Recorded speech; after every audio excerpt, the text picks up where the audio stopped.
Light लावा. काय म्हणता साहेब, मराठा आरक्षणाच्या संदर्भात तुम्ही जी सर्वपक्षीय नेत्यांची बैठक बोलवलेली आहे, त्या बैठकीला सर्व विरोधी पक्ष नेते एकत्र येतील का, तुम्हाला वाटतंय का? नाही, आम्ही यापूर्वी देखील सर्वपक्षीय बैठक बोलवली होती. जशी पूर्वी एकदा बैठक बोलवली आणि त्यानंतर आम्ही विशेष अधिवेशन घेतलं आणि त्यामध्ये मराठा आरक्षण 10% दिलं. तशीच आम्ही यावेळेस देखील एक सर्वपक्षीय बैठक बोलवली, परंतु सगळे म्हणाले येतो आणि शेवटच्या क्षणाला त्यांनी ते अनुपस्थिती दाखवली, उपस्थित राहिले नाही. पुन्हा त्यानंतर पवारसाहेब आणि माझी एक बैठक ते मला भेटले आणि त्यामध्ये देखील आम्ही हे जे काही दोन समाजामध्ये मराठा आणि ओबीसीमध्ये जे काही राज्यामध्ये जे काही वातावरण तेढ निर्माण झाली आहे, त्यासाठी शेवटी राज्य शांत राहिलं पाहिजे, राज्यामध्ये कायदा सुव्यवस्था अबाधित राहिली पाहिजे, सर्व समाज एकत्र राहिले पाहिजे, ही भूमिका सरकारची आहे. त्यामुळे बैठक बोलवू आम्ही आणि त्यामध्ये त्यांनी यावं. लाडकी बहीण योजना असेल किंवा लाडका भाऊ योजना असेल किंवा काल फडणवीस साहेबांनी जे पीक विम्या संदर्भात आणि जे कापूस आणि सोयाबीन याच्यावरती मधला दुवा काढून शेतकऱ्यांच्या खात्यात पैसे जमा, हे इलेक्शनचे जुमले आहेत असं नाना पटोले बोलतात. अरे नाना पटोले आणि काँग्रेस, या काँग्रेसने नेहमीच असे निवडणुकीचे जुमले केले, कारण त्यांनी अनेक वेळा अशा प्रकारचं आश्वासन दिलं इतर राज्यांमध्ये निवडणुका जिंकताना, आणि मग ते कर्नाटक असू द्या, राजस्थान असू द्या, मध्य प्रदेश असू द्या, निवडणूक झाल्यानंतर प्रिंटिंग मिस्टेक म्हणाले, निवडणूक झाल्यानंतर कर्नाटकमध्ये म्हणाले आमच्याकडे पैसे नाही आहेत, केंद्राने आम्हाला पैसे द्यावे, अशा प्रकारचं प्रिंटिंग मिस्टेक म्हणणारं आमचं सरकार नाही.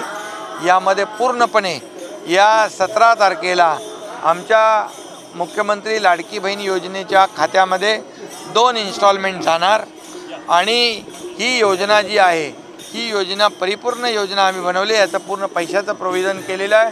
जवळपास 33,000 कोटी रुपये मुख्यमंत्री लाडकी बहीण योजनेसाठी केलेत.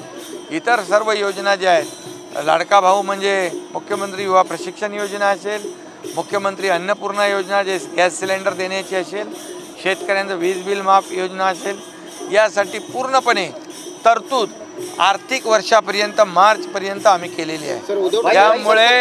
त्यामुळे पूर्णपणे ह्या खात्यात पैसे गेल्यावर जे विरोधक तोंडघशी पडतील, विरोधकांचे डोळे पांढरे होतील आणि हीच भीती त्यांना झालेली आहे. त्यांच्या छातीत धडकी भरली आहे, बहीण लाडकी आणि धडकी छातीत धडकी, अशा प्रकारचं वातावरण झालं आहे.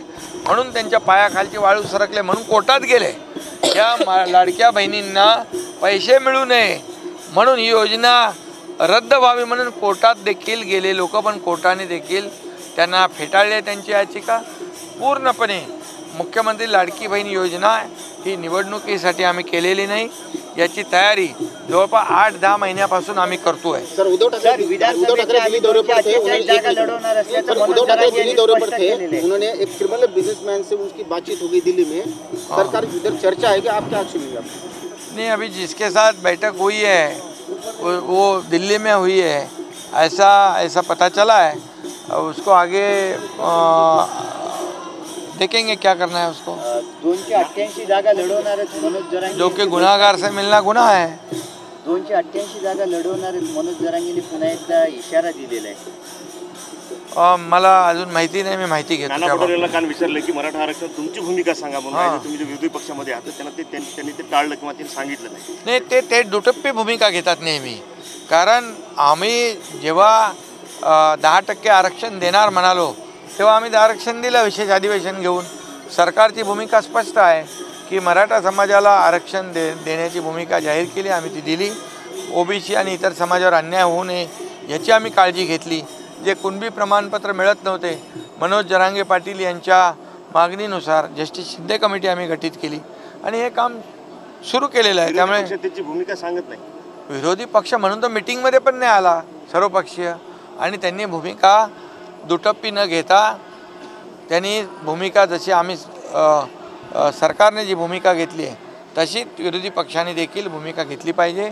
जातीमध्ये तेढ लावून या ठिकाणी मतांचं राजकारण करता कामा नये.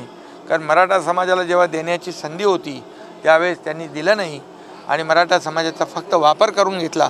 परंतु आमच्या सरकारने जे सांगितलं, जे आम्ही बोललो ते करतो. काल वडेट्टीवार असं म्हणालेले आहेत की राज ठाकरे आणि मुख्यमंत्री यांच्या इशाऱ्यावर मनसे चालत आहे. भाजपनं सोडलेलं पिल्लू आहे ते शेणफेकी प्रकरणात. बघा, याच्यामध्ये आम्ही त्या घटनेचं समर्थन केलं नाही, करणार नाही. या राज्यामध्ये असं पूर्वी कधी घडलं नव्हतं. कुठल्या नेत्याची गाडी अडवणं, कुठल्या नेत्याच्या गाडीवर सुपाऱ्या फेकणं हे कधी आपण पाहिलं नाही.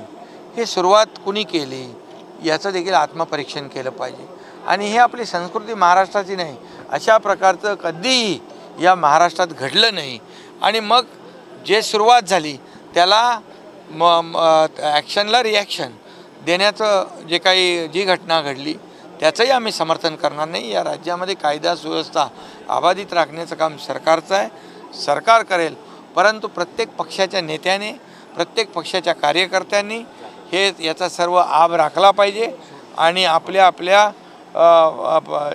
दुसऱ्याही नेत्यांचं मान राखला पाहिजे, सन्मान राखला पाहिजे. नाही तर उद्या कोणी कोणाच्या विरोधात आंदोलन करेल, गाड्या अडवण्याचं काम करेल, याला काही अर्थ राहणार नाही. आणि म्हणून सर्वांनाच मी आवाहन आणि विनंती करतो की राज्यामध्ये आज ज्या पद्धतीने ज्या घटना घडत आहेत या दुर्दैवी आहेत. महाराष्ट्राला एक संस्कृती आहे, महाराष्ट्राला एक परंपरा आहे आणि महाराष्ट्र एक मोठं पुरोगामी राज्य आहे. त्यामुळे या ठिकाणी निवडणुकीपुरता ठीक आहे, निवडणुकीमध्ये प्रत्येक पक्षाचं काम करतो. आज मी मुख्यमंत्री जरी असलो तरीसुद्धा कधीही कुठल्याही नेत्याच्या कमरेखाली किंवा बिलो द बेल्ट कुठल्याही खालच्या पातळीवरचा कधीही माझ्याकडून कुणावर आरोप होत नाही. मी मुख्यमंत्री झाल्यापासून तर मला काय बोलतायत, सरकार पडणार, आणखी घटनाबाह्य मुख्यमंत्री आहे, तरी मी त्यांच्या आरोपाकडे दुर्लक्ष करतो. मी माझं काम करतो.